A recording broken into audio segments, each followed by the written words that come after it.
தம்பிரான் ரிஷபானந்த சுவாமிகள் மலேசியா வரும் தேதி மே 18 முதல் 26 வரை. அனைவருக்கும் வணக்கம். நான் உங்கள் தம்பிரான் ரிஷபானந்த. நண்பர்களே, 5/5/2025 இந்த 5-5-5ங்கிறது 5-5-2005 5-5-2015 போய் பொசுக்குன்னு 25 வந்துருச்சு. இப்படி காலம் ஓடிக்கிட்டே இருக்குது.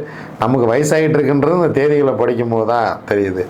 நம்மளுடைய ஒளிப்பதிவாளர் சிவா அவர்களுடைய அன்பு மனைவி தீரா டிஜிட்டல் மார்க்கெட்டிங்கோட ஓனர் திருமதி மதுமிதா அவர்களுடைய பிறந்தநாள். அவங்க எல்லா வளமும் பெற்று இன்புற்று மகிழ்வோடு பல்லாண்டு வாழணும்னு மதுமிதாவை இறைவன் ஆசீர்வதிக்கும்படி நான் வேண்டிக்கிறேன். ஒரு அருமையான ஒரு நல்ல நபர், நல்ல சரித்த முகத்தோடு நீங்கள் எடிட் பண்ணுறதுல புலி. நீங்கள் பார்த்துக்கிட்டு இருக்கிற வீடியோலாம் மதுமிதா அவர்கள் தான் எடிட் செய்கிறார்கள். நம்ம எல்லா வீடியோவுமே அவங்க தான் எடிட் பண்ணுறாங்க. சிவா ஆக்ஷன் மட்டும்தான், ஸ்டார்ட் கேமரா ஆக்ஷனோட சரி, கேமரா கொண்டே கொடுத்துட்டாருன்னா அவங்க தான் எடிட் பண்ணுறாங்க. அவங்க ரொம்ப மகிழ்ச்சியாக சந்தோஷமாக வாழணும்னு நீங்கள் அவங்கள வாழ்த்துங்க. அவங்களுக்கு இப்போ தான் ரீசெண்டாக திருமணம் நடந்திருக்கு 2 பேர்த்துக்கும். ஸோ அவங்க இருவருக்கும் இந்த வருடம் குழந்தை செல்வம் கிடைத்து அவர்கள் மகிழ்ச்சியோடு இருக்க வேண்டும் என்று நான் சொக்கனானை வேண்டிக் கொள்கிறேன். நண்பர்களே, வாங்க திதி யோகம் கரணம் நாள் நட்சத்திரம் என்ன சொல்கிறது பஞ்சாங்கம் பார்ப்போம். பிற்பகல் 1-2 வரைக்கும் அஷ்டமி, அதன் பின்பு நவமி, மாலை 6:51 வரைக்கும் ஆயில்யம், அதன் பின்பு மகம் நட்சத்திரம், அதிகாலை 5-8 வரைக்கும் கண்டம் நாமயோகம் நிறைவு பெறுகிறது. அதன் பின்பு விருத்தி நாமயோகம்.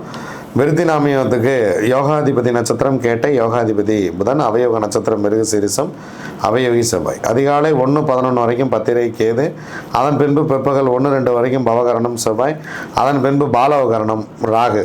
நண்பர்களே, வாங்க கிரக பாதசாரம் எப்படி இருக்கிறது, 12 ராசி மண்டலத்தில் கிரகங்களின் கோச்சார பயணம் எப்படி இருக்குது அப்படிங்கிறது பார்க்கலாம். மேசத்தில் சூரியன் உச்சம், கூடவே புதன் சேர்ந்திருக்கிறார். ரிஷபத்தில் குரு இருக்கிறார். ஸோ மாலை 6:51 வரைக்கும் சந்திரன் கடகத்தில் இருப்பார். அதன் பின்பு இங்கே சிம்மத்துக்கு வந்துடுவார்.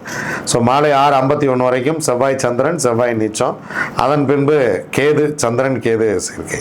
கும்பத்தில் ராகு, மேஷத்தில் சுக்கிரன் உச்சம், கூட சனி பகவானுடன் இணைந்திருக்கிறார். நண்பர்களே, இந்த கிரக பாதசாரங்கள் தெரிஞ்சுக்கிறது எதுக்கு அப்படின்னா நீச்ச உச்சங்கள் தான். 2 கிரகங்கள் உச்சமாக இருக்கிறது, ஒரு கிரகம் நீச்சமாக இருக்கிறது. சுக்கிரனும் சூரியனும் உச்சமாக இருக்கிறார்கள், செவ்வாய் நீச்சமாக இருக்கிறது. புது வீடு கட்ட தூங்குறவங்கெல்லாம் இந்த அக்னி நட்சத்திரத்தெல்லாம் விட்டுட்டு வைகாசி மாதம் செவ்வாய் நீச்சத்திலிருந்து வெளியில் வந்ததுக்கு அப்புறமேலு வீடு கட்ட துவங்குங்க, வாழ்க்கை வளமாக இருக்கும். மாவீரன் நெப்போலியன் அவர்களுடைய நினைவு தினம் இன்று. காரல் மார்க்ஸ் அவருடைய பிறந்த தினம். நெப்போலியனுக்கு ஒரு முறை ரொம்ப உடம்பு செல்லாமல் போகுது. அப்போது நெப்போலியன் என்ன பண்ணுறாருன்னா, எதிரி நாட்டில் இருக்கிறார். அந்த எதிரி நாட்டோடைய மருத்துவரை அழைச்சிட்டு வர சொல்கிறாங்க. அவர் வந்தால் தான் இந்த நோய் என்னன்னே கண்டுபிடிக்க முடியும் அப்படின்னு.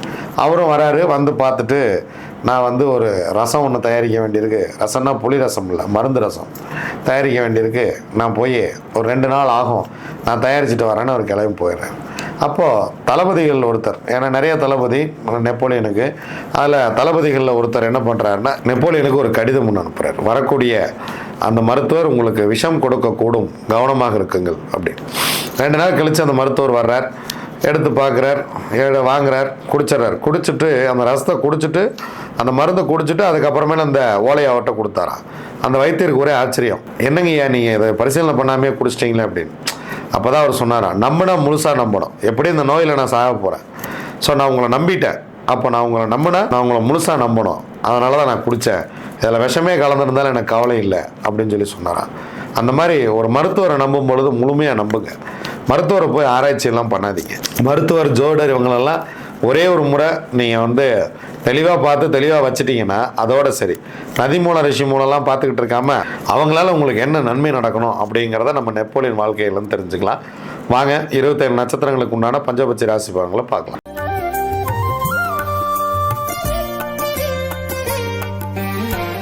அஸ்வினி, பரணி, கார்த்திகை, ரோகிணி, மிருகசீரிசம் உங்களுடைய பக்ஷி வல்லூர்.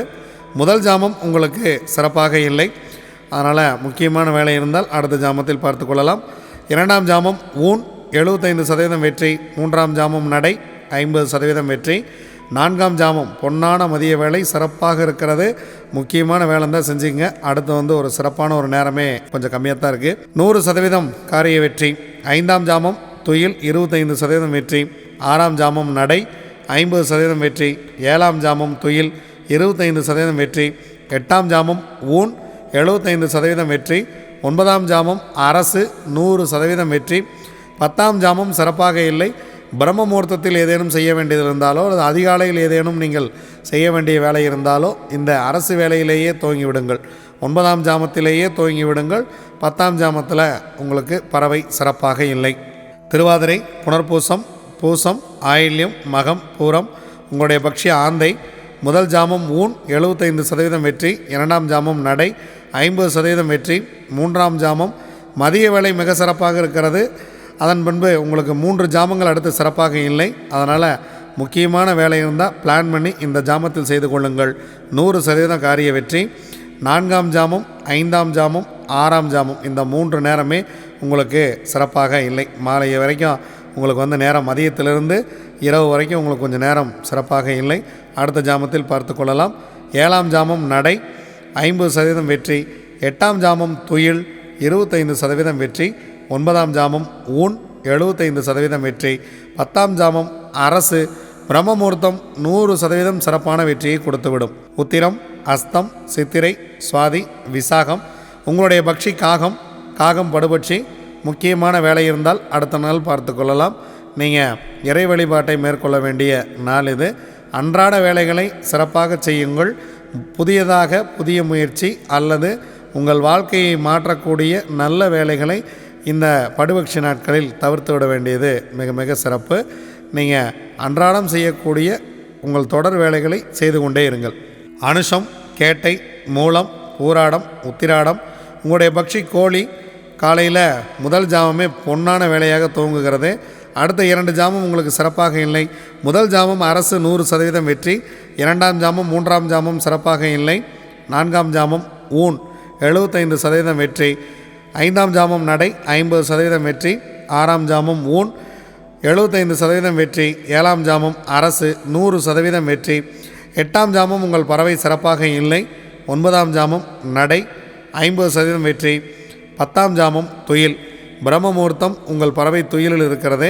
அதனால் அதிகாலை நீங்கள் வாகனத்தை இயக்குவது அந்த மாதிரி முக்கியமான வேலைகள் ஏதேனும் இருந்தால் தவிர்த்து விடுங்கள். துயில் நேரத்தில் செய்யக்கூடிய காரியம் அவ்வளவாக வெற்றியை கொடுப்பது இல்லை. திருவோணம், அவிட்டம், சதயம், பூரட்டாதி, உத்திரட்டாதி, ரேவதி உங்களுடைய பக்ஷி மயில். முதல் 2 ஜாமங்கள் உங்களுக்கு சிறப்பாக இல்லை. 3ஆம் ஜாமம் உங்கள் பறவை ஊன் 75% வெற்றி. 4ஆம் ஜாமம் நடை 50% வெற்றி. 5ஆம் ஜாமம் இந்த பொன்னான மாலை வேலை உங்களுக்கு சிறப்பாக இருக்கிறது. 100% காரிய வெற்றி. 6ஆம் ஜாமம் துயில் 25% வெற்றி. 7ஆம் ஜாமம் ஊன் 75% வெற்றி. 8ஆம் ஜாமம் அரசு 100% காரிய வெற்றி. 9ஆம் ஜாமம் உங்கள் பறவை சிறப்பாக இல்லை. 10ஆம் ஜாமம் நடை 50% காரிய வெற்றி. இதுவரைக்கும் 27 நட்சத்திரங்களுக்கு உண்டான பஞ்சபட்சி ராசி பலன்களை பார்த்தோம். வாங்க நம்ம தொடர்ந்து பயணிப்போம். நன்றி, வணக்கம்.